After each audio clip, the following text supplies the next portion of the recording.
민주당 이재명 대표 체포동의안 표결을 계기로 한동안 수면 아래 있던 친명 비명계 간 계파전에 다시 불이 붙는 분위기입니다.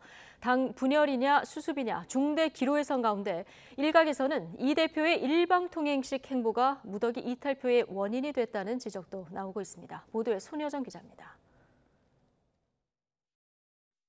체포동의안 처리와 관련된 당론 채택 여부는 논의조차 할 필요가 없는. 단일 대우를 확신하던 민주당 지도부는 40표 가까운 이탈표에 당혹감을 감추지 못하고 있습니다. 당내 분열이 가시화됐다는 분석에는 손사래를 쳤지만 민주당 전체 의원들의 뜻은 결국 당을 위한 것임에 추워도 의심의 여지가 없다는 것을 공유했습니다. 계파 갈등은 이미 수면 위로 떠올랐습니다.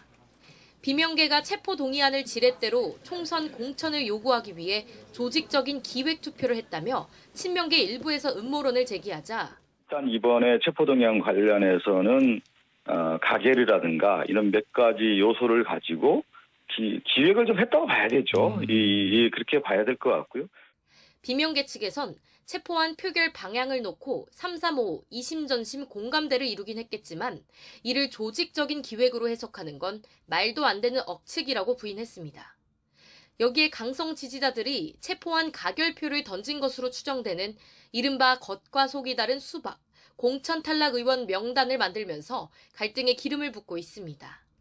이재명 당 대표는 이번 일이 당의 혼란과 갈등의 계기가 되어서는 안 된다. 명단을 만들어 공격하는 등의 행위는 이런 가운데 이 대표의 마이웨이식 언행이 대거 이탈표를 자극했다는 분석도 나옵니다. 비명계가 공식, 비공식으로 여러 차례 이 대표의 당을 위한 로드맵이나 결단력을 보여달라 요청했지만 이 대표가 기자회견을 열어 오랑캐가 침략하면 격퇴해야 한다는 등 대표직 유지에 대한 의지를 표명하면서 당 변화에 대한 희망을 읽을 수 없었다는 겁니다.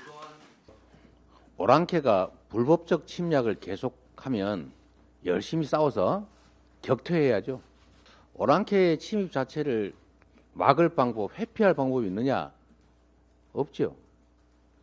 일찌감치 압도적 부결이 강조되면서 나 하나쯤 지도부 일방통행에 제동을 걸어도 좋겠다는 생각들이 턱걸이 부결 사태를 불러왔다는 시각도 있습니다.